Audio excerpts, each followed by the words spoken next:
Jésus-Christ, son Fils, et il nous a donné toutes choses gratuitement en Christ.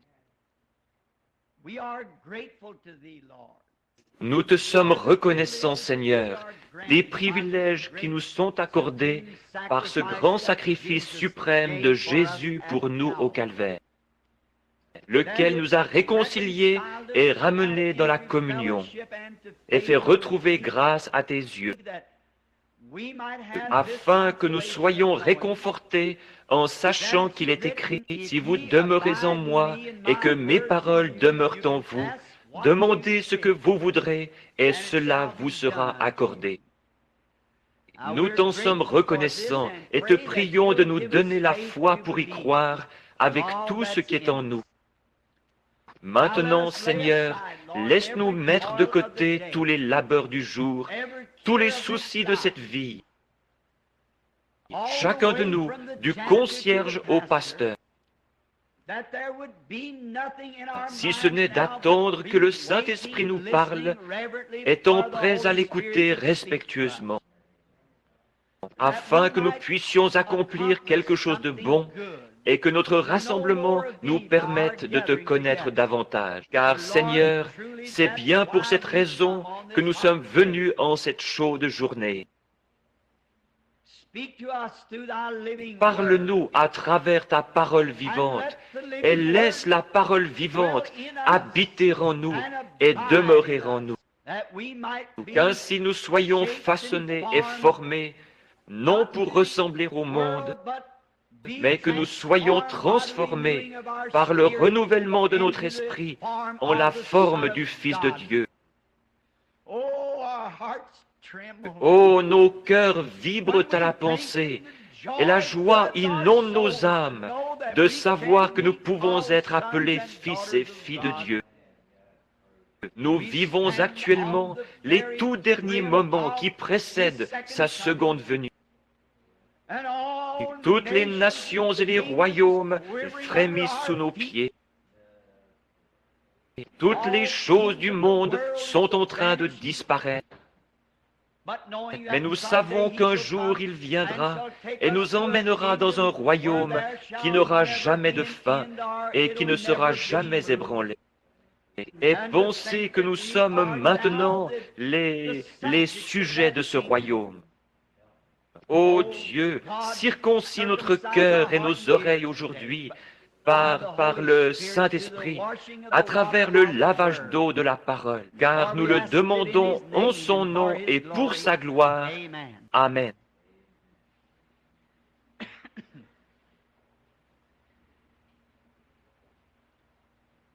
Ce matin, je souhaite aborder le sujet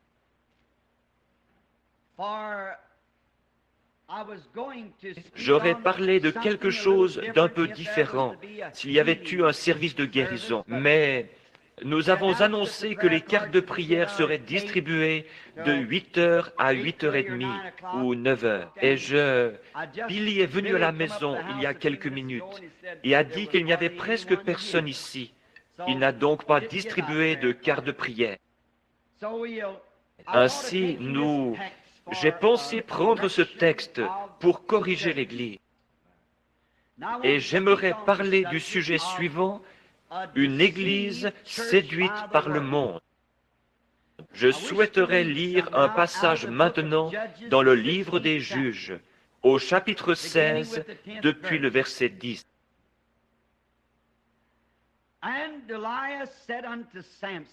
Delilah dit à Samson, « Voici, tu t'es joué de moi, tu m'as dit des mensonges. Maintenant, je te prie, indique-moi avec quoi il faut te lier. » Il lui dit, « Si on me liait avec des cordes neuves dont on ne se fût jamais servi, je deviendrais faible et je serais comme un autre homme. » Delilah prit des cordes neuves avec lesquelles elle le lia. Puis elle lui dit, « Les Philistins sont sur toi, Samson. »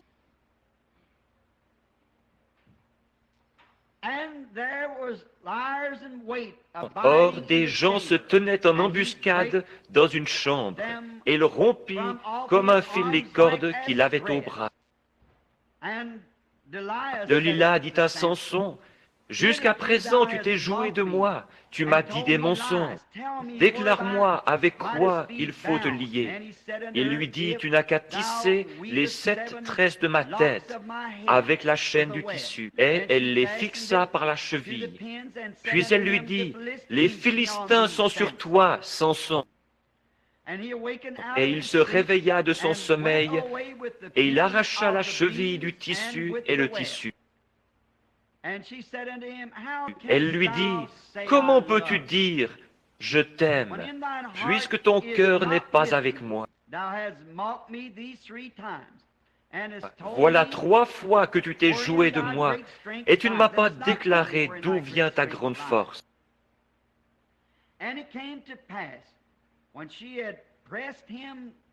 Comme elle était chaque jour à le tourmenter et à l'importuner par ses instances, son âme s'impatienta à la mort. Il lui ouvrit tout son cœur et lui dit, « Le rasoir n'a point passé sur ma tête, parce que je suis consacré à Dieu dès le ventre de ma mère. Si j'étais rasé, ma force m'abandonnerait, je deviendrais faible et je serais comme tout autre homme. »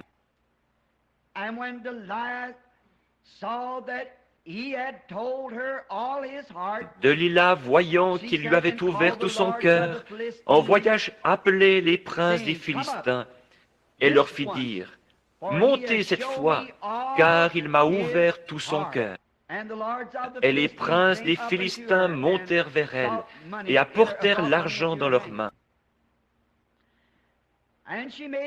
Elle l'endormit sur ses genoux, et, ayant appelé un homme, elle rasa les 7 tresses de la tête de Samson, et commença ainsi à le dompter. Il perdit sa force. Elle dit alors, « Les Philistins sont sur toi, Samson. » Et il se réveilla de son sommeil et dit, « Je m'en tirerai comme les autres fois, et je me dégagerai. » Il ne savait pas que l'Éternel s'était retiré de lui. Et maintenant, je souhaiterais lire comme texte pour ce sujet quelque chose se trouvant dans le livre de l'Apocalypse, au chapitre 2, du verset 21 au verset 23. Je lui ai donné du temps afin qu'elle se repentît, et elle ne veut pas se repentir de son impudicité. Voici, je vais la jeter sur un lit et envoyer une grande tribulation à ceux qui commettent adultère avec elle, à moins qu'ils ne se repentent de leurs œuvres. Je ferai mourir de mort ses enfants, et toutes les églises connaîtront que je suis celui qui sonde les reins et les cœurs. Et je vous rendrai à chacun selon vos œuvres. Puisse le Seigneur ajouter ses bénédictions à la lecture de sa parole.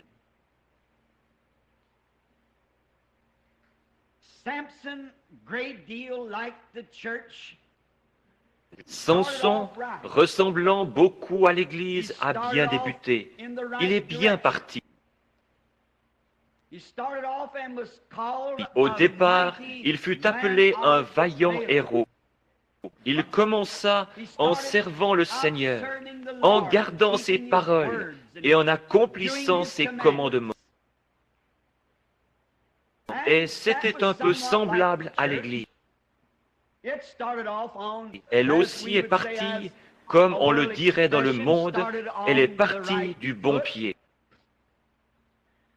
Elle a commencé à observer les commandements du Seigneur. Et tant que Samson suivait le Seigneur utilisait Samson.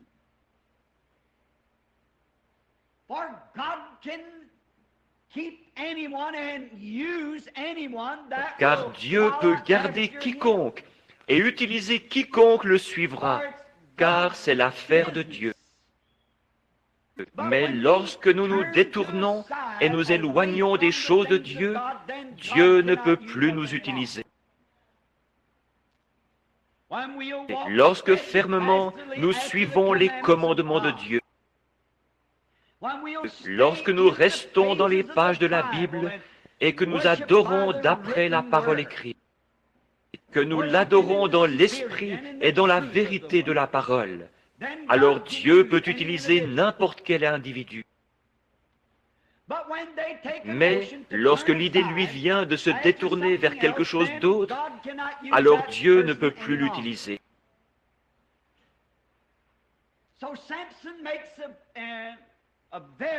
Ainsi, Samson représente de façon bien remarquable l'Église d'aujourd'hui. Lorsque l'Église était à ses débuts, Dieu pouvait utiliser l'Église, car l'Église marchait diligemment selon les commandements du Seigneur. Elle observait toutes ses ordonnances et ses lois. Elle mettait en pratique tous ses commandements. Et Dieu était avec l'Église.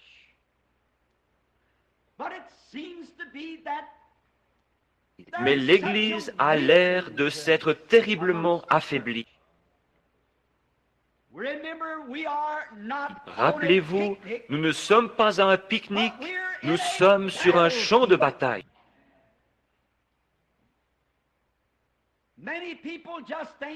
Bien des gens pensent qu'une fois devenus chrétiens, ils ont fait tout ce qu'il fallait, qu'alors le problème est réglé pour toujours. Et que, parce qu'ils sont devenus chrétiens, tout ira comme sur des roulettes. Ne vous mettez jamais cela en tête. Car si je suis devenu chrétien, c'est pour combattre le bon combat de la foi. Si je suis devenu chrétien, c'est pour aller au front.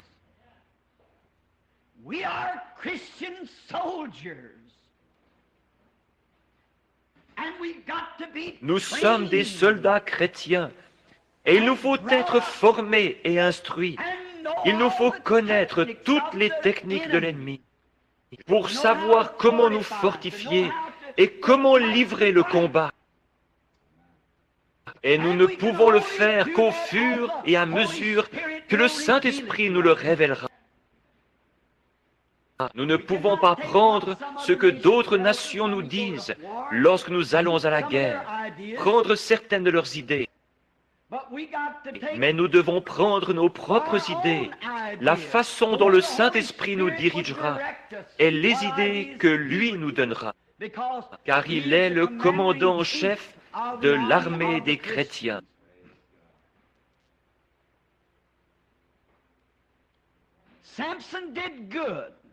Samson faisait son chemin.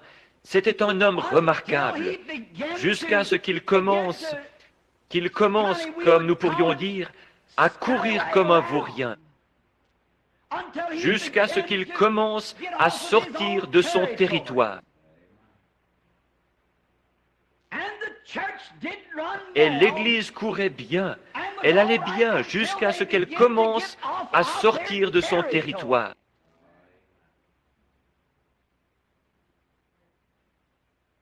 Samson a commencé à flirter. Et il ne flirtait pas avec des jeunes filles israélites, mais il a commencé à flirter avec des jeunes filles des Philistins. Et c'est un peu similaire à ce que l'Église a fait.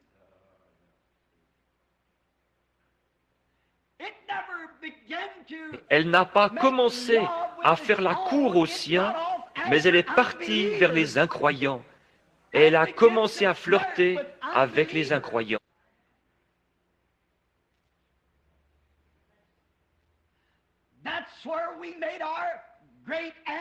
Et là où nous avons commis notre grande faute, et l'une des plus grandes, c'est lorsque l'Église a commencé à faire des choses qui n'étaient pas justes. Elle a commencé à avoir, comme Samson, de mauvaises fréquentations. Samson, tant qu'il était en compagnie du peuple de Dieu, il s'en est bien sorti. Mais lorsqu'il s'est mis à flirter avec de mauvaises fréquentations, c'est là qu'il a eu des ennuis. Et il en est de même pour l'Église.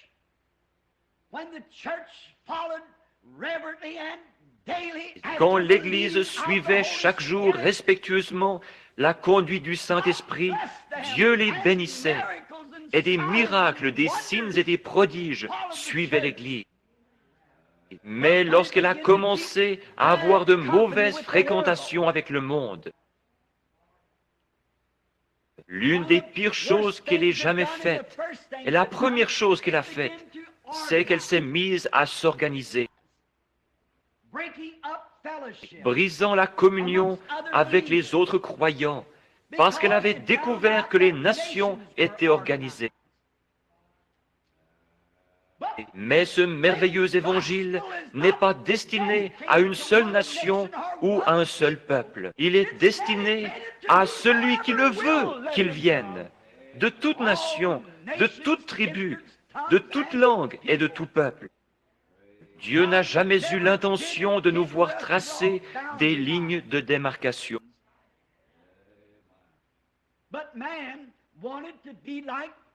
Mais l'homme voulait ressembler, se comparer ou copier, ou suivre ce que le monde faisait, dire les mêmes choses qu'eux, avoir du succès comme eux.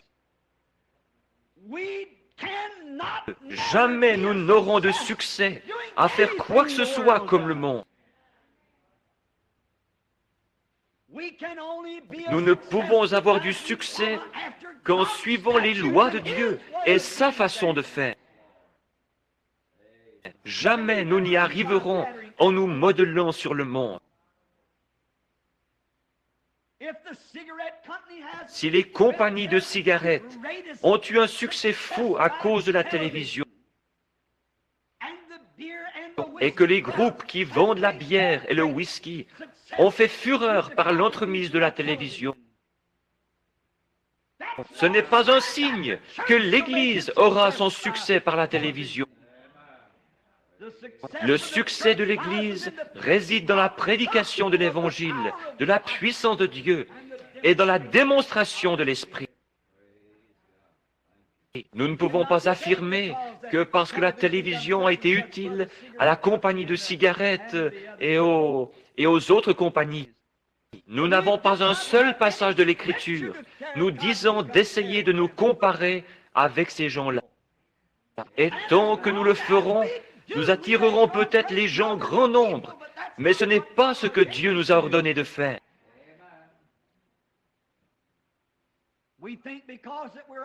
Nous pensons que parce que tout marche bien, que nous avons de grandes organisations et que de grandes choses éclatantes arrivent, c'est un succès.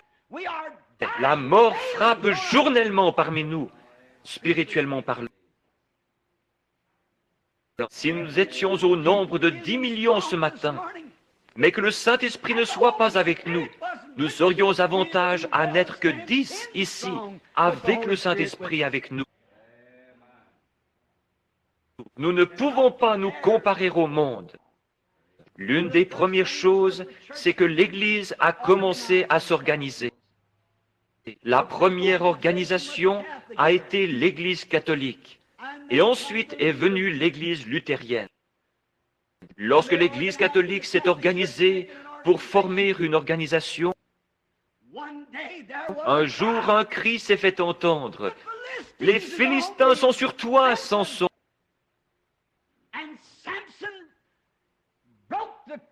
Et Samson a brisé les cordes des liens de l'Église catholique. Alors Martin Luther est sorti avec l'organisation. Ensuite, ils ont lié l'Église avec une autre corde, comme Delilah l'a fait. Et alors, ils ont commencé, plutôt que d'avoir des hommes appelés de Dieu, des hommes appelés par le Saint-Esprit, peut-être qu'ils ne connaissaient pas leur ABC, mais ils connaissaient Christ. L'Église est alors mise à la recherche de l'élégance et à suivre le style des orateurs politiques. Et il leur fallait donner à leurs prédicateurs des diplômes de docteur. Chacun devait être un docteur en théologie. C'était là une autre corde servant à lier l'Église. Les hommes vont étudier. Chaque séminaire essaye de produire un plus grand érudit, afin que leurs églises puissent se vanter. Notre pasteur est docteur en théologie. Et qu'ont-ils fait? L'un essaye de surpasser l'autre en connaissant. Eh bien, cela ne veut rien dire du tout aux yeux de Dieu. Il est inutile pour un homme d'essayer de se servir de sa connaissance mondaine pour plaire à Dieu. C'est une abomination aux yeux de Dieu. Jamais vous ne plairez à Dieu avec des ambitions mondaines et une connaissance selon le monde, parce que c'est inimitié contre Dieu, dit l'Écriture. Il ne peut pas faire cela. Et chacun essaye d'avoir toute la connaissance. Ils savent exactement ce qu'il faut faire et quelles paroles prononcer. Et cela devient simplement un discours politique au lieu d'un message puissant et démontré par le Saint-Esprit qui pénètre dans le cœur de l'homme et dévoile le péché. Ils sont formés pour des discours politiques et nous n'avons pas besoin de cela. La parole ne nous est pas venue seulement, ou plutôt l'Évangile en parole seulement, mais à travers la puissance et la manifestation du Saint-Esprit. C'est ainsi que l'Évangile a été annoncé, par la démonstration de la puissance du Saint-Esprit. Mais tous ces hommes partent au séminaire et ils y reçoivent une grande instruction. Ils apprennent comment se tenir devant les gens, comment se présenter, comment s'habiller et comment agir. Ils apprennent à ne jamais faire d'erreur grammaticale. Maintenant, tout cela est de mise pour un discours politique. Mais nous ne recherchons pas les paroles enchanteresses des hommes. Paul a dit, l'évangile que je prêche n'est pas venu comme cela. Il est venu par le renouvellement du Saint-Esprit et par des démonstrations de puissance. Cela ne vient pas par un discours bien énoncé, afin que votre sagesse soit, ou plutôt que votre confiance soit dans la sagesse des hommes. Mais cela est venu à travers la démonstration de la puissance du Christ ressuscité. C'est ça l'Évangile. Le connaître lui dans la puissance de sa résurrection. Chaque homme se croit un peu plus intelligent que l'autre. Chaque dénomination aussi. Les méthodistes diront, nous avons l'homme le plus intelligent. Les baptistes diront, et l'Église de Christ, etc. Ils diront tous, oh, nous sommes les plus brillants. Nous, nos gens, nous ne laissons pas n'importe quel homme ordinaire aller prêcher l'Évangile. Non, ils les choisissent minutieusement. Oh, Dieu ait pitié. Ils les trient sur le volet. Une fois endoctrinés par leur enseignement particulier, ils les placent alors dans l'Église. Dieu n'a pas du tout accès à lui. Pour me prêcher, je veux quelqu'un qui ait été choisi minutieusement par le Saint-Esprit. Quelqu'un que Dieu ait suscité, qui n'ait pas été choisi par des hommes ou des dénominations. Ils en font une question de connaissance. Ils disent, oh, nous savons tout ça. Et certains d'entre eux ne connaissent pas la première lettre de l'alphabet du Saint-Esprit. Ils le renient. Cela me rappelle un petit livre que j'ai lu un jour en Californie, il y a environ 10 ans. Je l'ai pris dans un vieux magasin de journaux. Le nom de l'auteur m'échappe. Ce n'était qu'un petit livre à 4 sous, mais il contenait beaucoup de bon sens, bien qu'il semblait un peu humoristique. Mais j'ai trouvé quelque chose là-dedans qui me semblait venir de Dieu. Et l'une des petites histoires commençait comme ceci.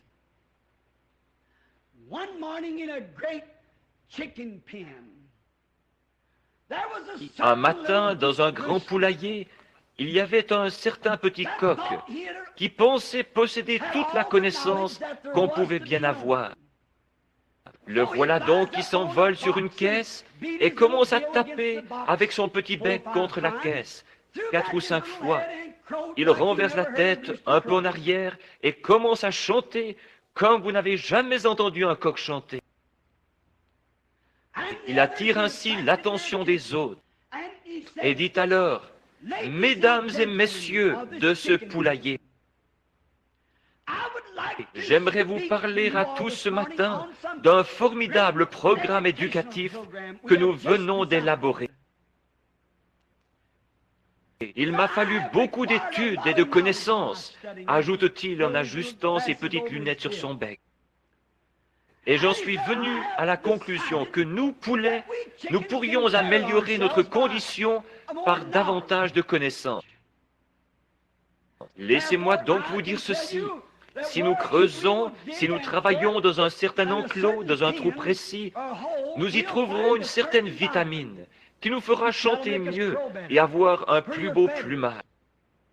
Et oh, je peux vous dire comment nous pouvons améliorer notre condition de bien des façons différentes. Et ces jeunes poulettes, avec leurs petites crêtes rouges, gloussaient et disaient, « N'est-il pas un chéri ?» en s'extasiant devant lui. Oh, c'est un coq si brillant! Cela me rappelle certains de ces prédicateurs de séminaire. C'est un homme si brillant. Rien ne nous oblige à rester là avec le reste des poulets. Nous devrions tous le suivre. Eh bien, avant même que le petit bonhomme puisse terminer son discours, un autre petit poulet, dont le plumage n'était pas aussi éclatant, arrive en trombe de l'autre côté de la basse-cour et dit « Un instant, les amis, je viens d'écouter le dernier bulletin d'information à la radio. Le prix des poulets a augmenté de 4 cents la livre. Nous allons tous à l'abattoir demain. À quoi donc va servir votre connaissance? Frère, toute la connaissance que nous pouvons accumuler, à quoi sert-elle? Nous sommes 1,80 m de terre. Chaque minute qui passe, nous mourrons tous de quelques centimètres. Notre connaissance ne signifie rien. Nous voulons le connaître, lui. Mais c'est ce qu'ils font. Il y a quelque temps, je faisais une remarque au sujet de ce petit canari qui pensait posséder toute la connaissance utile et nécessaire. Il en savait tellement long qu'il pouvait parler des êtres humains aux autres canaris. Il s'envole donc, se perche sur sa cage et commence à parler des êtres humains, exposant tout ce qu'il sait d'eux.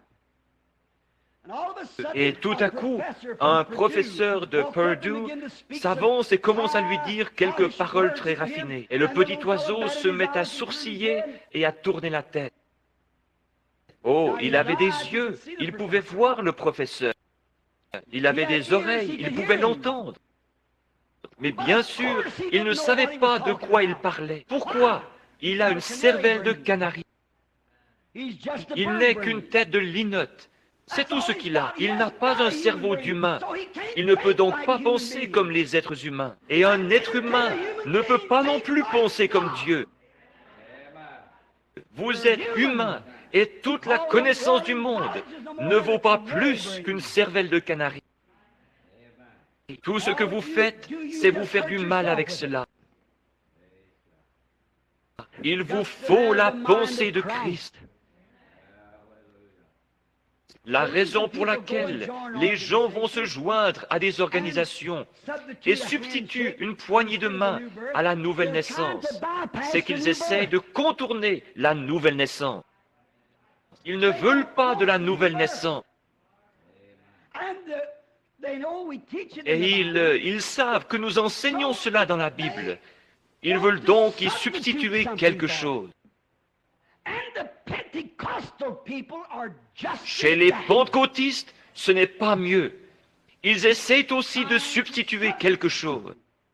Ils veulent que cela ait de la classe. Il faut que cela se fasse avec de la classe. Nous allons nous serrer la main et nous joindre à l'Église. et nous serons aspergés ou baptisés ou quelque chose ainsi. Ils ont peur de la nouvelle naissance. J'ai parfois l'impression que le Branham Tabernacle commence à en avoir peur. Or, nous savons tous qu'une naissance, peu importe où elle a lieu, n'importe où, c'est un gâchis. Qu'un bébé naisse dans un tas de foin, sur un plancher dur, ou dans une chambre d'hôpital décorée en rose, c'est un gâchis de toute manière. La naissance d'un veau, n'importe quelle naissance, c'est un gâchis. Et la nouvelle naissance n'est rien moins qu'un gâchis. Seulement les gens sont si empesés. Nous irons là-bas où ils serrent la main. Nous irons là où ils ne braillent pas, ne pleurent pas, ne tapent pas sur l'autel et ne crient pas. Vous voulez être trop humain. Ce dont nous avons besoin, c'est une naissance. Cette mort qui produit la vie. Une semence, une vieille pomme de terre, une semence de pomme de terre. Prenez cette pomme de terre et mettez-la dans le sol, avant que vous puissiez avoir de nouvelles pommes de terre. Cette vieille pomme de terre doit pourrir. Un grain de blé ne peut pas produire une nouvelle vie tant qu'il n'a pas pourri. Et un homme ou une femme ne peuvent jamais avoir de nouvelle naissance tant que leur intellectualisme et leur moi n'ont pas pourri, ne sont pas morts. Mourez à l'autel, criez, devenez un gâchis, jusqu'à ce que l'amidon sorte de votre col et que vous naissiez de nouveau par l'Esprit de Dieu. Peu m'importe si vous criez à tue-tête, parlez en langue, sautillez, faites des bonds comme un poulet auquel on a coupé la tête. Vous êtes en train de produire une nouvelle vie. Mais nous y avons substitué quelque chose. Nous voulons la façon distinguée. C'est vrai. L'autre jour, c'était vendredi, mon épouse et moi sommes allés au magasin. Je ne veux pas toujours revenir là-dessus. Mais alors que nous descendions la rue, je ne faisais que tourner la tête d'un côté et de l'autre, voyant des femmes nues. J'ai promis à Dieu, lorsque j'étais aveugle, que s'il guérissait mes yeux, je regarderais les choses correctes. Je garde une petite croix suspendue dans ma voiture. Lorsque je vois de telles choses, je regarde la croix et je dis, « Oh Dieu, voilà mon refuge !» Tandis que je regarde la croix, je voyais ces femmes. Mesdames a dit, « Nous n'avons pas vu une seule femme portant une jupe aujourd'hui. » Et elle m'a dit, « Bill, regarde cette femme-là, avec ses petites bretelles autour du haut de son corps. Tu ne vas pas me faire croire que cette femme ne sait pas que c'est mal. Si elle ne sait pas que c'est mal, alors elle a perdu l'esprit. » J'ai dit, « Minute, chérie, c'est une Américaine. Elle fait ce que font les Américains. » J'ai dit, « Je me trouvais en Finlande il n'y a pas longtemps, ma chérie. Et je contestais quelque chose là-bas, auprès d'un homme qui m'a remis en place, le docteur Maninen. Et nous nous rendions à ces bains pour la santé, qu'on appelle sauna. Ils vous font entrer, puis ils versent de l'eau chaude sur des pierres brûlantes. Oh, et cela vous fait transpirer. Ensuite, ils vous font sauter dans de l'eau glacée et en ressortir. On vous conduit ensuite dans une pièce où là, des infirmières, des femmes, frictionnent les hommes, et ceux-ci sont nus, et les renvoient ensuite dans la piscine. Je refusais d'y entrer. J'ai dit, « Docteur Maninen, c'est mal. » Il a dit, « Bon, d'accord, révérend Branham, c'est mal. Mais alors qu'en est-il de vos médecins américains qui déshabilleront une femme complètement et la feront s'étendre sur une table pour examiner chacun de ses organes sexuels? »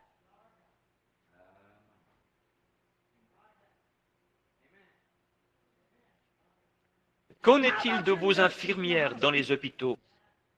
J'ai dit, excusez-moi, frère Maninen, vous avez raison. Qu'est-ce? Ce sont des coutumes. Lorsque j'étais à Paris, j'avais de la peine à le croire, mais il y avait des urinoirs communs pour les hommes et pour les femmes. Je ne pouvais pas comprendre que ces toilettes au bord de la route servaient à la fois aux hommes et aux femmes. Je n'arrivais pas à croire que lorsque les femmes allaient se baigner à la plage, un jeune homme avec sa petite amie, il n'y avait pas de cabine. Ils enlevaient simplement tous leurs vêtements jusqu'au dernier, se tournaient ensuite le dos, mettaient une petite bandelette et s'en allaient nager. Mais c'est ainsi. Ils n'y font pas attention. C'est une coutume de la France.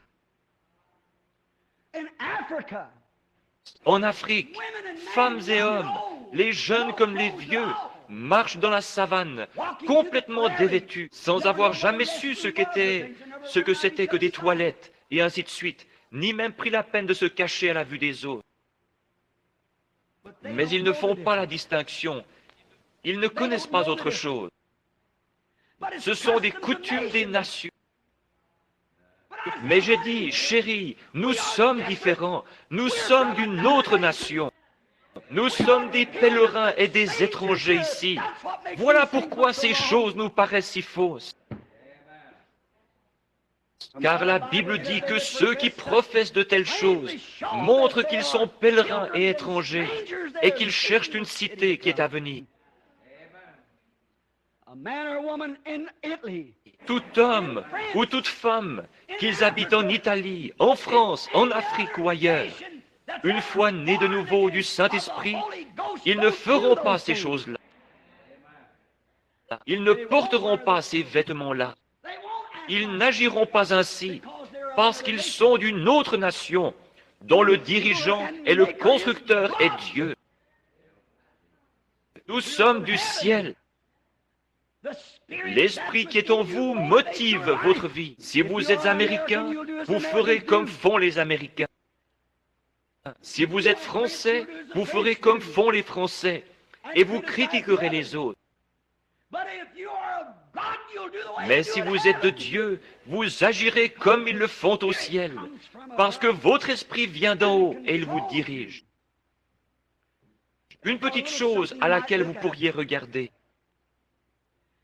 Dans l'Écriture, ceux qui cherchaient cette nouvelle cité agissaient différemment. Ils professaient qu'ils étaient pèlerins et étrangers. Ceux du côté de Caïn sont devenus des fugitifs et des renégats, tandis que les chrétiens étaient des pèlerins et des étrangers. Un fugitif n'a pas de chez soi. Un renégat est un affreux individu. Mais un pèlerin, c'est quelque chose de réel. Il vient d'un pays véritable, d'une autre nation, et il essaie de trouver son chemin pour rentrer chez lui, démontrant par sa vie qu'il est différent, qu'il vient d'un autre pays. Voilà pourquoi il agit ainsi.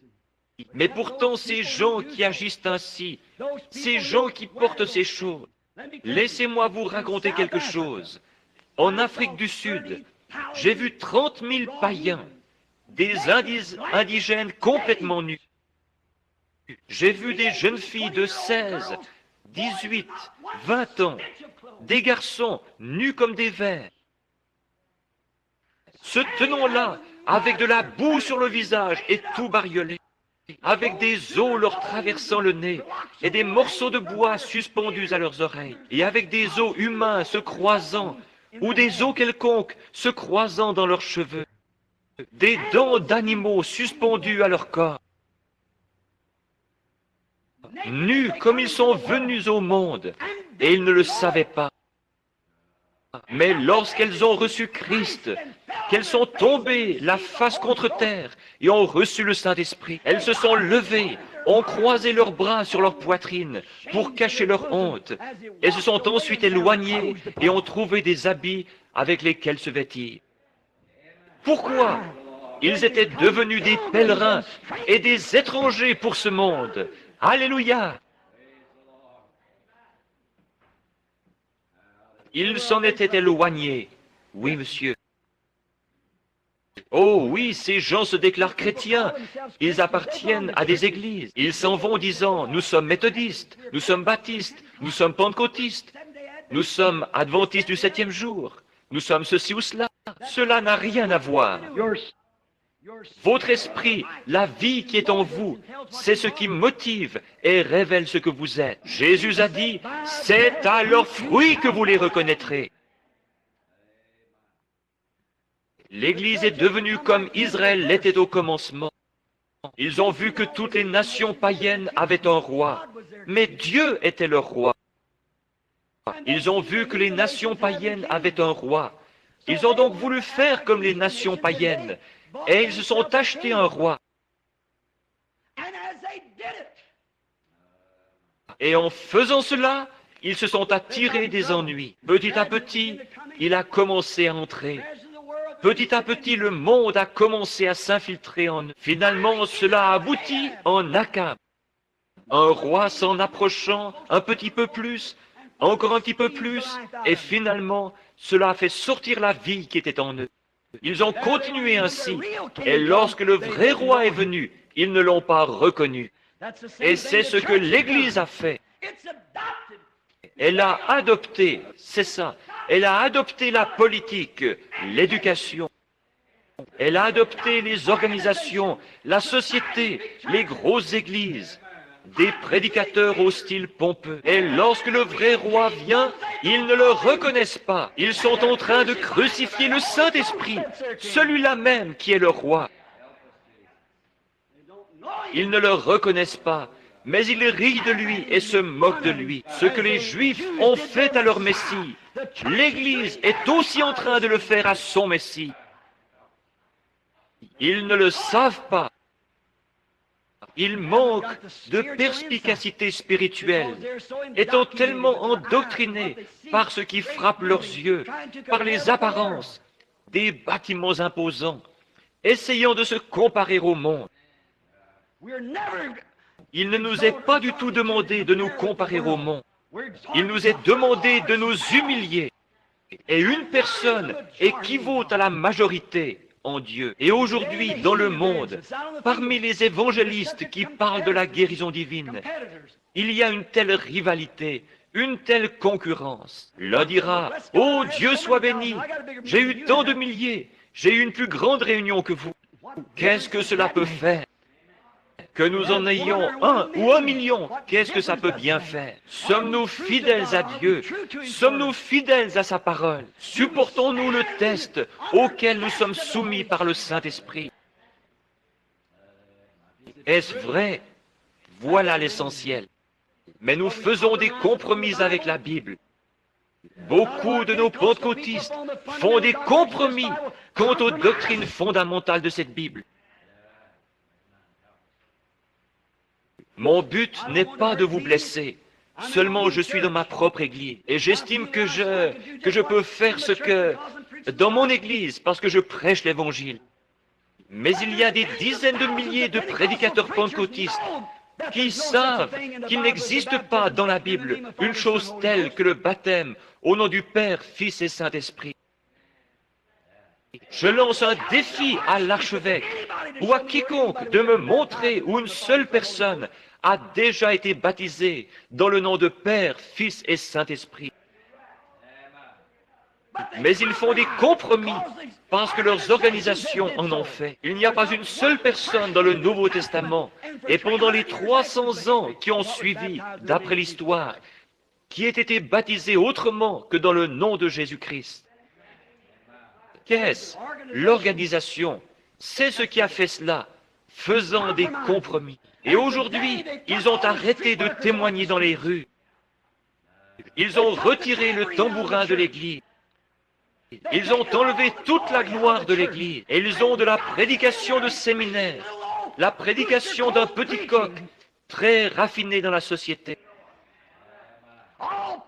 Et leurs femmes qui portent des shorts et des robes dans lesquelles elles sont moulées. Et les hommes qui fument la cigarette, jouent à l'argent et font des plaisanteries grossières. C'est une honte aux yeux de Dieu. Je sais que c'est violent, mais il est temps que quelqu'un dise quelque chose. Faisant des compromis, cédant, agissant comme le monde. Peu m'importe si je dois rester seul, sans plus personne si ce n'est Dieu. Je prêcherai la vérité de la Bible de Dieu et prendrai position pour elle. Quitte à mourir, je prendrai position pour la vérité. Certainement, nous voulons la vérité. Je ne me mesurerai pas d'après l'Église, mais c'est d'après la parole de Dieu que je veux me mesurer. Mais Delilah, l'avez-vous remarqué? Elle savait que Samson possédait une puissance. Cependant, elle ne savait pas d'où lui venait cette puissance. Elle ne pouvait pas dire ce qu'était cette puissance. Mais Samson possédait une grande puissance. Elle voulait en découvrir le secret. Et Delilah s'est mise à faire la cour à Samson, cherchant sans cesse à le séduire par sa beauté. Oh, elle s'habillait d'une façon très sexy. Elle marchait devant lui en ayant ce petit rire affecté qu'ont certains jeunes adolescents d'aujourd'hui, et ainsi de suite. Elle voulait agir un peu comme une stripteaseuse pour essayer d'envoûter Samson. Et c'est ce que le monde a fait à l'Église.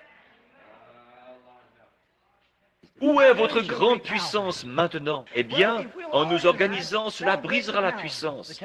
L'Église catholique a fait cela. Mais les Philistins sont sur toi, Samson, et un Luther est sorti. Ensuite, ils se sont organisés à nouveau. Si vous me liez avec une autre corde, cela me retiendra.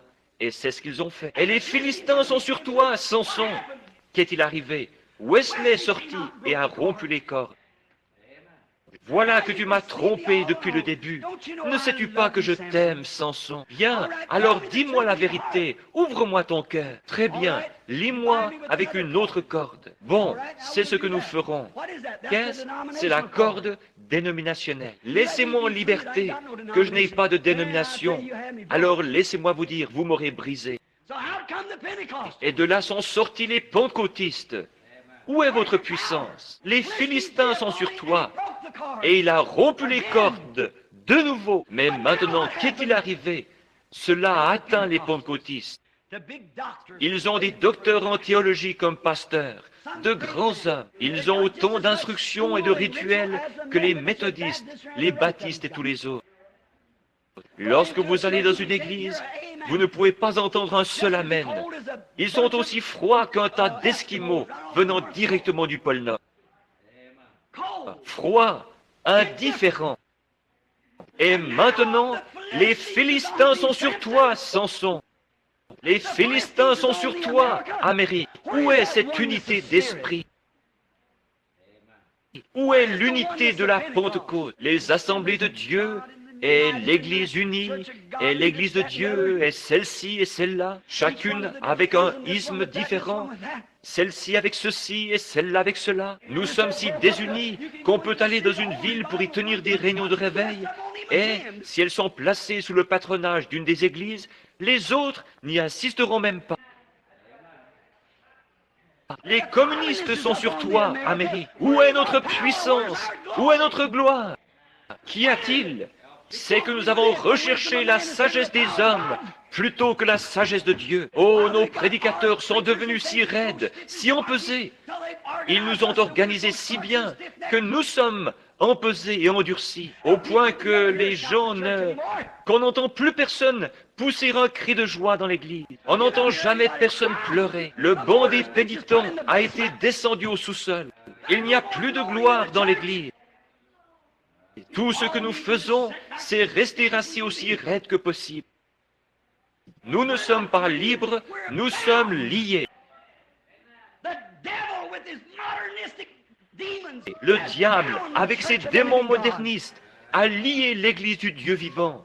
C'est vrai. Il n'y a plus de puissance dans l'Église. Il n'y a plus de liberté. Les gens sont tellement empesés, tellement raides.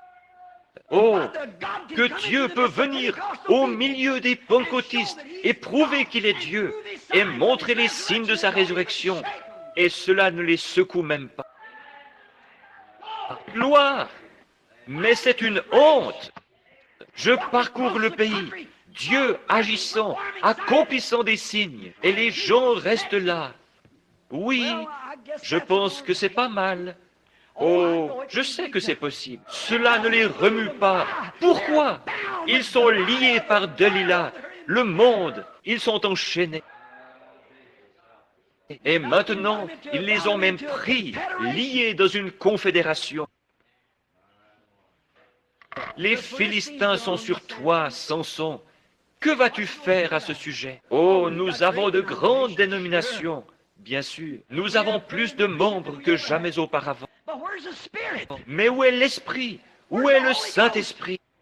C'est ce que le diable a fait. Il est entré dans l'Église en lui faisant la cour.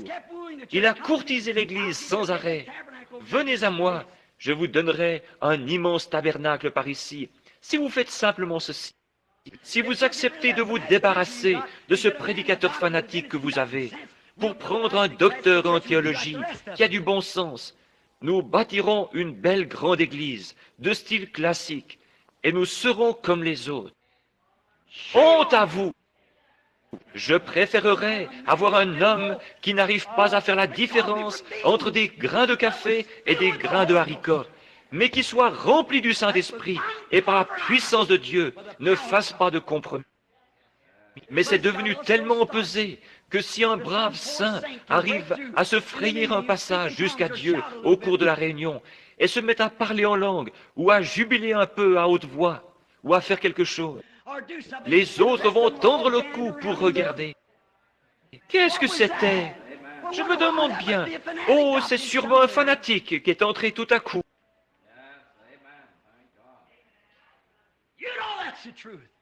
Vous savez que c'est la vérité, qu'une pauvre sainte entre et devienne suffisamment heureuse pour lever les mains, pleurer et louer le Seigneur. Que quelqu'un crie « Amen » à la prédication de l'Évangile, et les autres vont se retourner pour voir ce qu'il a dit. Voilà les pentecôtistes. Que se passe-t-il? Vous prenez exemple sur les méthodistes, sur les baptistes, et eux prennent exemple sur les catholiques, et les catholiques prennent exemple sur l'enfer. Et tous ensemble, ils prennent pour modèle l'enfer. C'est vrai. Delilah, enjôleuse, vous a fait adopter de grandes églises, des prédicateurs bien instruits, une meilleure classe de gens. Oh, vous savez, un tel est millionnaire. Si seulement nous pouvions l'amener à faire partie de notre congrégation. Oh là là, s'il n'est pas né de nouveau, il ne mérite pas d'être là. Peu m'importe qu'il ait $1 million, qu'il possède 40 Cadillacs, tout ce qu'il peut posséder, il doit naître de nouveau, venir à la nouvelle naissance, être régénéré par le Saint-Esprit. Et ensuite, il doit sortir de là, né de nouveau, la morve-au-nez, excusez-moi, pleurant et criant, et se conduisant comme les autres, pour ensuite vivre une vie qui prouvera qu'il l'a reçue. Amen. C'est ce qu'il vous faut. Samson, les Philistins sont sur toi, les communistes sont sur toi, le monde est sur toi, le diable est sur toi. Il s'en retourne après avoir vu l'Esprit de Dieu accomplir des miracles et faire des choses témoignant de sa résurrection, comme Jésus l'a promis, et disent « Oh, vous savez, je pense que Frère Branham a beaucoup de télépathie mentale. Mon pasteur a dit que c'était du diable. » Vous, pauvres infidèles, hypocrites pleins d'illusions, aux manières toutes raffinées, vous, loups en vêtements de brebis, Jésus a dit, si vous m'aviez connu, vous auriez connu mon jour. Mais vous avez un groupe de Saül qui essaie de vous rendre comme le reste du monde. Nous voulons un groupe d'hommes de Dieu qui ne font pas de compromis avec la parole, mais qui prêchent la vérité et qui s'appuient entièrement sur le baptême du Saint-Esprit. Mais qu'est-ce que le monde a fait? Il vous a enlevé toute votre puissance. Vous êtes nés naziréens, vous de la Pentecôte, mais il n'y a pas de doute, le monde vous a enlevé votre puissance. Et maintenant, c'est tout aussi empesé que les autres. Qu'allons-nous faire? Que va-t-il arriver? Il y a une chose glorieuse à laquelle je puis penser pour terminer ce texte. Pendant que Samson était lié, nous ne pouvons pas avoir de réveil. Écoutez notre loyal frère, Billy Graham. Un réveil en notre temps. Écoutez crier Oral Roberts. Un réveil en notre temps. Écoutez les autres. Un réveil en notre temps. Comment pouvons-nous avoir un réveil alors que nous sommes liés? Nous avons lié le Saint-Esprit avec nos organisations et nos traditions. Et nous ne pouvons pas avoir de réveil du Saint-Esprit. Amen. Je sais que c'est brûlant comme le temps, mais c'est la vérité. Comment pouvons-nous avoir un réveil du Saint-Esprit alors que vous êtes si liés et si empesés? Une forme de piété, c'est ce que la Bible a dit qu'ils auraient. Une forme de piété, mais reniant ceux qui ont fait la force. La force de quoi? La force de l'organisation? La force du monde? La force de l'Église? La force du Saint-Esprit, c'est le secret de l'Église. Et lorsque l'Église adopte des prédicateurs instruits et de grands bâtiments et ses parures, au lieu du Saint-Esprit à l'ancienne mode, il ferait mieux de retourner dans le petit local de réunion. Amen, c'est vrai. Comment pouvez-vous avoir un réveil du Saint-Esprit alors que les gens l'étouffent, le lient et en ont peur? Voilà le fond du problème. Les Philistins sont sur toi. Mais la seule espérance bénie que nous possédons, c'est que, pendant que Samson était en prison, première chose qu'ils ont faite, lorsqu'ils l'ont attrapé, ils l'ont d'abord lié. Ils ont enlevé sa puissance. Ils ont trouvé son secret. Ils ont trouvé votre secret. Le monde a découvert votre secret. Maintenant, vous, femmes, vous coupez tous vos cheveux, et cela est comme le monde. Et vous, hommes, vous commencez à agir tous comme le monde. On se permet de faire des plaisanteries grossières, d'aller fumer quelques cigarettes, et de sortir avec les épouses des voisins, et tout le reste comme cela, et de boire un petit verre avec les autres, afin de garder son emploi. Je préférerais rester couché à plat ventre, et manger du pain sec, et boire de l'eau plate, et rester propre et pur devant Dieu, plutôt que de faire des compromis pour avoir un quelconque travail. C'est vrai, c'est juste, restez fidèle à Dieu. Samson, les Philistins sont sur toi. Branham Tabernacle, la mondanité est en train de s'introduire parmi vous. Qu'avez-vous fait? Avez-vous exposé votre secret? Avez-vous exposé ce secret que Dieu vous a donné lorsque vous rouliez là dans la sciure il y a quelques années? L'avez-vous laissé vous échapper et être remplacé par une adoration sociale et cérémonieuse? Que vous est-il arrivé?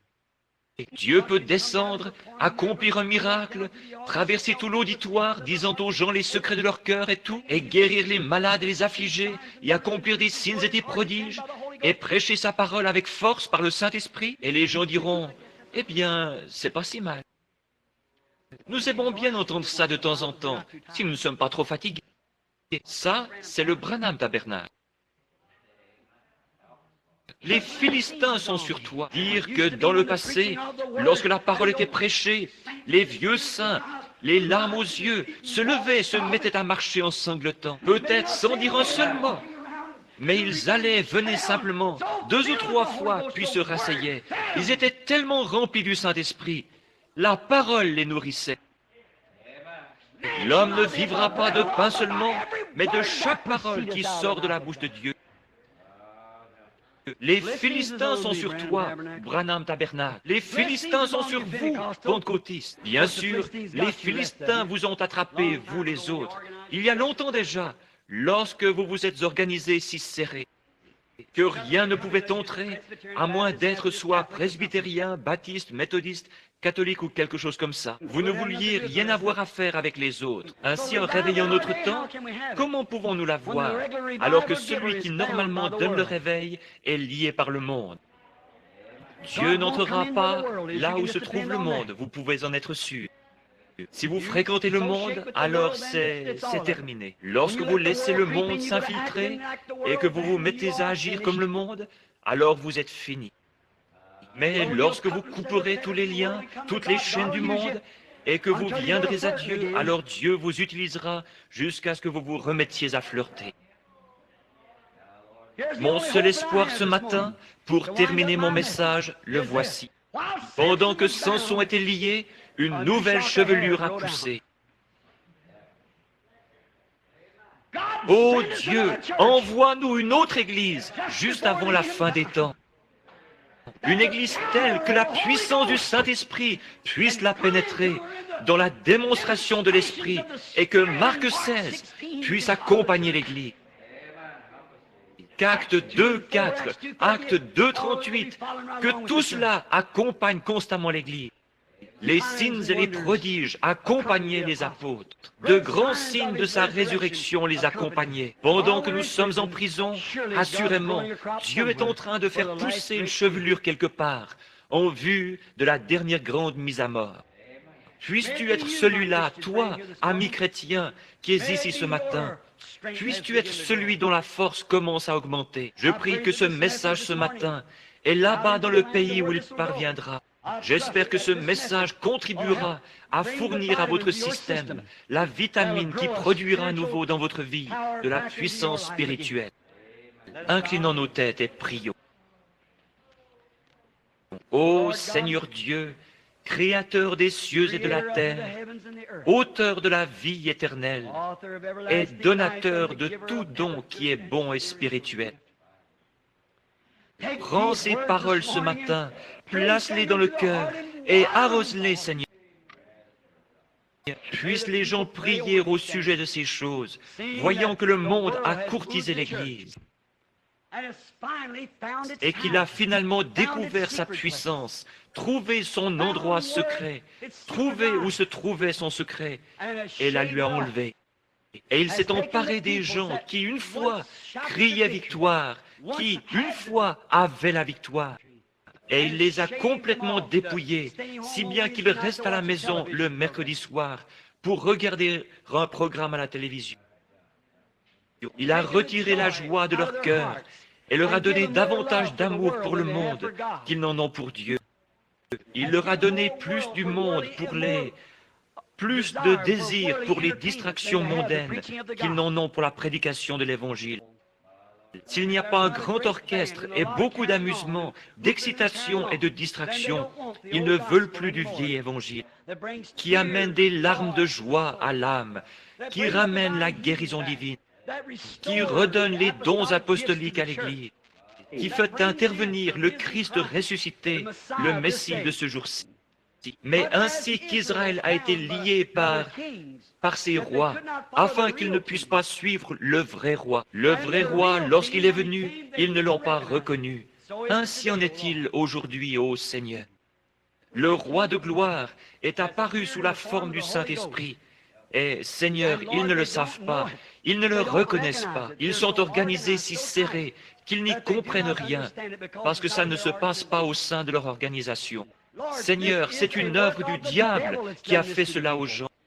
Puisse le Samson de Dieu, puisse ceux qui sont droits de cœur, ceux qui languissent et qui pleurent, qui intercèdent et qui s'accrochent, puissent-ils tenir bon, Seigneur, jusqu'à ce que cette nouvelle chevelure ait poussé, jusqu'à ce que réapparaisse la joie en Sion et qu'apparaisse un groupe capable de reconnaître et de comprendre, de voir le Messie et les puissances cachées au monde, qu'ils ne sont pas à même de comprendre présentement. Accorde-leur, Seigneur, de voir ceci, car nous le demandons au nom de Jésus. Amen.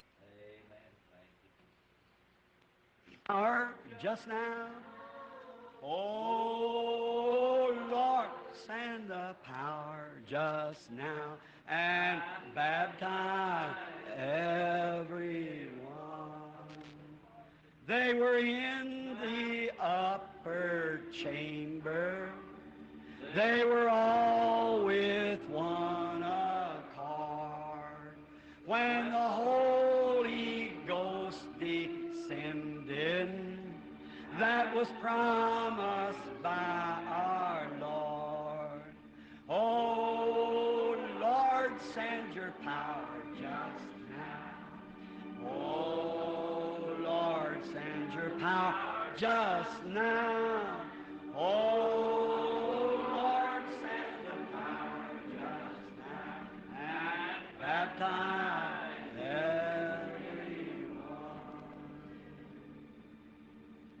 Comme je l'aime. Envoyez sa puissance. Simplement, ils étaient dans la chambre haute, tous d'un même accord. Tout ce qui était du monde était sorti d'eux. Ils étaient complètement vides et le Saint-Esprit est venu. Aujourd'hui, ils disent, venez vous joindre à l'Église, mettez votre nom dans le livre. Ou alors, inclinez-vous et dites, je confesse Christ comme le Fils de Dieu. Et ensuite, relevez-vous. Le diable fait la même chose, c'est sûr.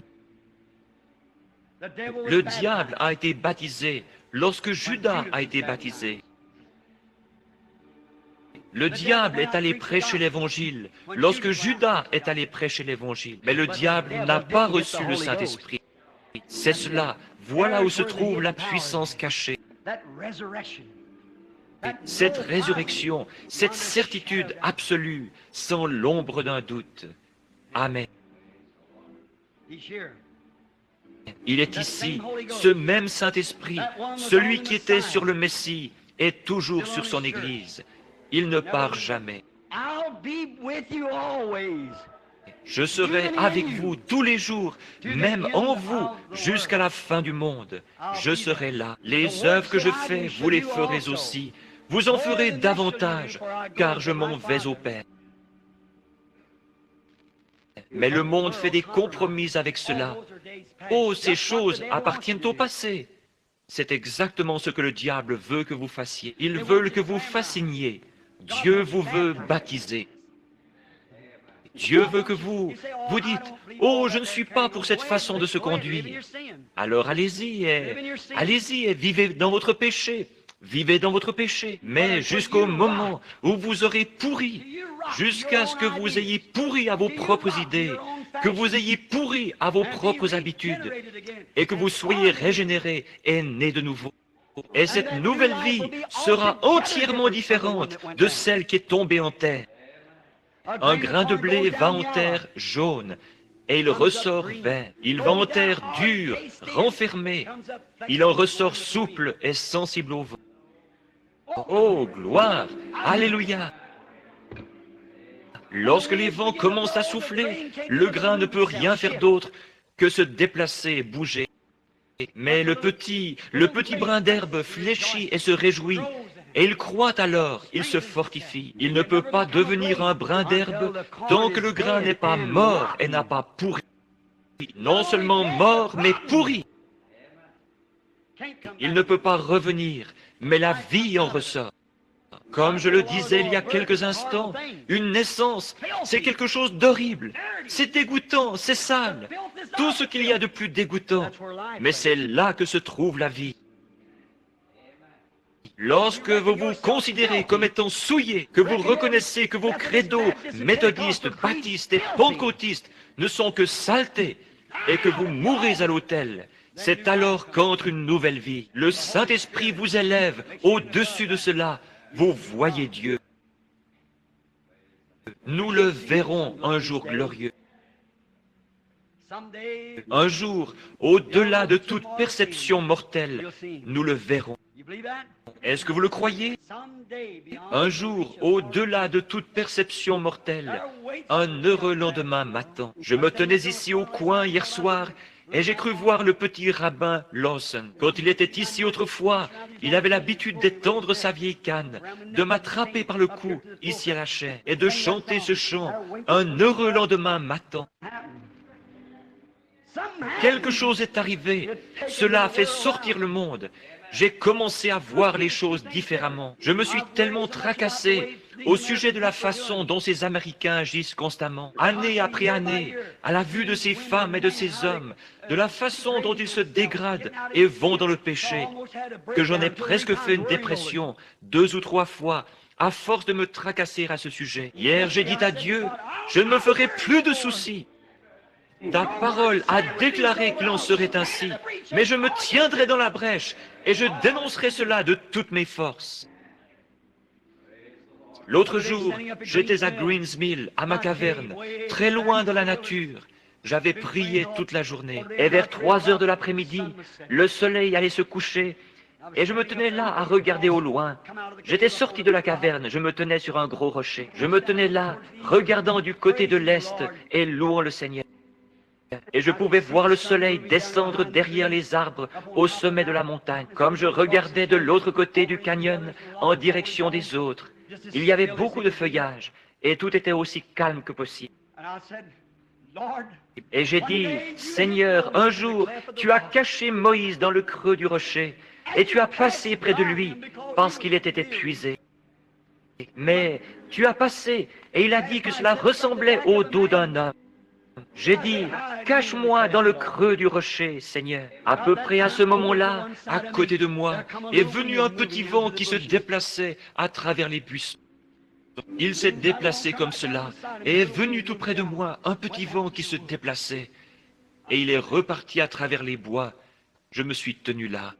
Someday, God only knows just where or when the wheels of mortal life will all stand still. Then I shall go to dwell on Zion hill. Someday, beyond the reach of mortal kin, someday, God only knows just where or when. What's going to happen? Tous ces petits trous qui tournent vont s'arrêter. The wheels of mortal life shall all stand still. Then we shall go to dwell on Zion's hill. Swing low, sweet chariot, coming far to carry me home. Swing low, sweet chariot, coming far to carry me home. If you get there before I do, coming for to carry me home, tell Brother Bosworth and all my friends too, just coming for to carry me home. Now swing low. Un jour, il va descendre pour me prendre. Every tree will be afire. The angels of God, the fire and chariot, are to carry me home. Swing low, sweet chariot, coming far to carry me home. Un de ces jours dans les basses heures de ma mort, je m'attends à ce qu'il vienne. C'est vrai. I looked over Jordan. What did I see? Coming for to carry me home. Comme le vieil Élie qui regardait au-delà du Jourdain. A band of bright angels coming after me. They were coming for to carry me home. Swing low, get down low, sweet chariot, coming for to carry me home. Swing low, sweet chariot, coming for to carry me home. Le Seigneur Jésus, le conducteur béni de ce chat, le pilote de ce vieux bateau de Sion, le bateau de la vie, est en train de se déplacer à travers le bâtiment. Il se fait entendre, sa présence est ici. Le Saint-Esprit lui-même, qui l'a ressuscité de la tombe, est ici. Étant donné qu'ils n'ont pas distribué de cartes de prière, y a-t-il quelqu'un ici qui vienne de l'extérieur que je ne connaisse pas, qui soit ici pour que l'on prie pour lui? Levez la main que je ne connais pas. Levez la main si je ne vous connais pas. Vous là, je crois que le jeune homme là-bas, avec la moustache, quelqu'un a levé la main dans cette direction. Vous l'avez fait. Est-ce que vous avez levé la main? Très bien. Là derrière, vous, monsieur, très bien. Vous m'êtes tous étrangers? Est-ce que ce même Seigneur Jésus, le berger du troupeau, est ici? Croyez-vous que ses promesses sont vraies, qu'il oint son Église, et que les œuvres que je fais, vous les ferez aussi? Vous en ferez même de plus grandes, car je m'en vais à mon Père. Davantage, le croyez-vous? Avez-vous levé la main pour montrer que vous ne me connaissez pas? Croyez-vous que Dieu peut me dire ce qu'il y a dans votre cœur? Qu'il peut me parler comme il l'a fait pour la femme qui a touché son vêtement? Croyez-vous qu'il est le souverain sacrificateur qui peut compatir à nos infirmités? Si Dieu me révèle votre état, croirez-vous que je suis son prophète? Croirez-vous que sa présence est ici et que c'est la raison pour laquelle il le permet? Vous êtes en train de prier pour votre femme. Elle a une hanche fracturée. Une hanche disloquée, c'est vrai. Si c'est vrai, levez-vous. Très bien. Alors allez et trouvez-la en bonne santé. Amen. Qu'en est-il de vous, là derrière, ce jeune homme qui s'est levé, qui avait la moustache? Croyez-vous de tout votre cœur? Croyez-vous que Dieu peut me dire quel est votre problème? Croyez-vous que votre fils guérira? Vous le croyez? Vous avez un garçon, et il est atteint de paralysie cérébrale. C'est vrai. Vous n'êtes pas... C'est depuis le Kentucky. Si c'est juste, levez la main. Je ne vous connais pas, n'est-ce pas? Si oui, levez la main comme ceci pour montrer que nous ne nous connaissons pas. C'est vrai. Faisons confiance à Dieu. Croyez-vous comme vous le croyez? Retrouvez votre garçon comme vous le croyez. Simplement, mettez-vous sur votre cœur. Qui ici avait levé la main pour montrer que je ne... Était-ce vous? Très bien, monsieur. Croyez-vous que je suis le prophète de Dieu? Vous le croyez de tout votre cœur? Vous n'avez pas besoin de vous lever. Restez simplement comme ça. Très bien, monsieur. Votre problème, c'est que vous êtes atteint du diabète. Et vous avez mal aux pieds à cause de cela. Vous venez de l'Ohio. Vous vous appelez monsieur Miller. Rentrez chez vous et portez-vous bien. Très bien. Croyez de tout votre cœur. Très bien. Vous le croyez? Si vous pouvez le croire, la dame qui est assise ici, avez-vous levé la main? Cette dame de forte corpulence, avec les lunettes, croyez-vous de tout votre cœur? Vous le croyez? Vous croyez que je suis le serviteur de Dieu? Vous le croyez? Très bien. Si Dieu peut me dire quel est votre problème, croirez-vous? Vous souffrez du cœur. Très bien, levez la main si c'est juste. Très bien. La dame à côté de vous s'est levée. Ce n'est pas votre cœur, ce sont plutôt vos yeux. Je la connais.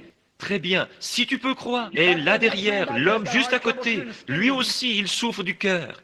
Et il a également une maladie de la peau. Croyez-vous que Dieu peut vous guérir? Vous le croyez, monsieur? Il y a un homme là, quelque part, qui a levé les mains, qui ne...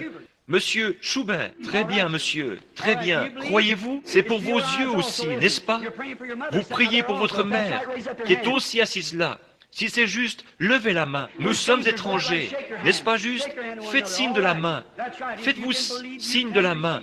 Très bien, si vous pouvez croire, vous pouvez recevoir. Jésus-Christ, le ressuscité, est dans le bâtiment. Il est le même. Quel effet cela a-t-il sur vous?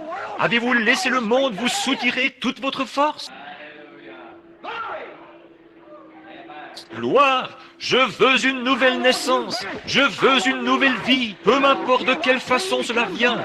Si je dois être un holy roller, ce qui signifie saint qui se roule par terre, lorsque l'esprit le saisit, un genre d'exalté, ou quoi que ce soit, peu m'importe de quelle façon cela vient, je veux le vrai Saint-Esprit, celui qui est sur moi en ce moment, je veux le garder, je préférerais l'avoir plutôt que toutes les choses du monde. Amen. Croyez-vous qu'il est ici? Alors imposez-vous les mains les uns aux autres.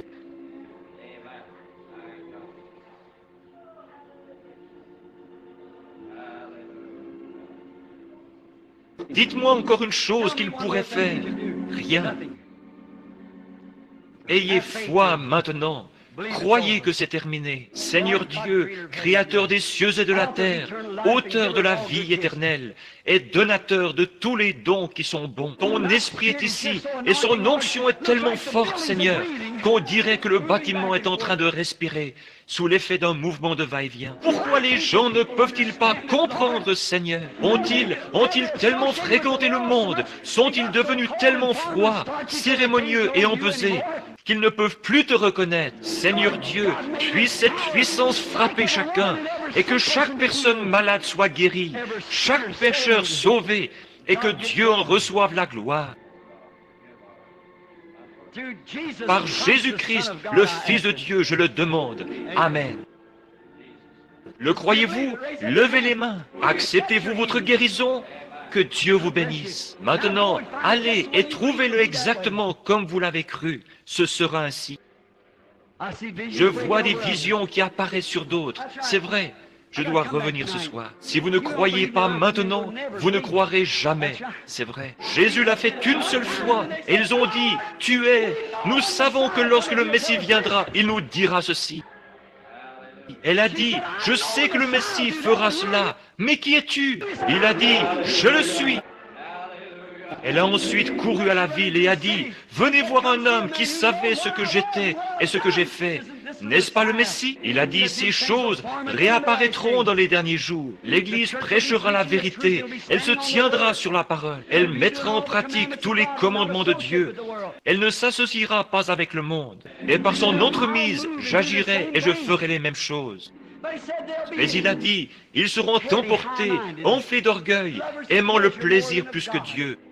Déloyaux, calomniateurs, ayant l'apparence de la piété, très religieux, allant à l'église, ayant l'apparence de la piété, mais reniant ceux qui ont fait la force. Éloigne-toi de ces hommes-là, vous, les gens, où que vous soyez dans l'église, vous qu'il vient d'interpeller. La vision m'a quitté. Si ce que j'ai dit était la vérité, et que je ne savais rien à ce sujet, levez les mains partout, dans toute l'église, partout. Voyez-vous, je ne les connais pas, je ne les ai jamais vus, mais le Saint-Esprit est ici et il les connaît. Ne pouvez-vous pas voir que ce n'est pas moi? Écoutez, s'il me confie cela, il me confiera la vérité de la parole, parce que la vérité peut seulement venir par la parole. Repentez-vous chacun et soyez baptisés au nom de Jésus-Christ pour le pardon de vos péchés, et vous recevrez le don du Saint-Esprit. Car la promesse est pour vous, pour vos enfants, et pour tous ceux qui sont au loin, en aussi grand nombre que le Seigneur notre Dieu les appellera. Le croyez-vous? Il va y avoir un service de baptême dans un instant. Inclinons nos têtes. Je vais demander au pasteur de prier pendant qu'il se prépare pour le baptême. Je pense qu'il va y avoir un service de baptême. Très bien.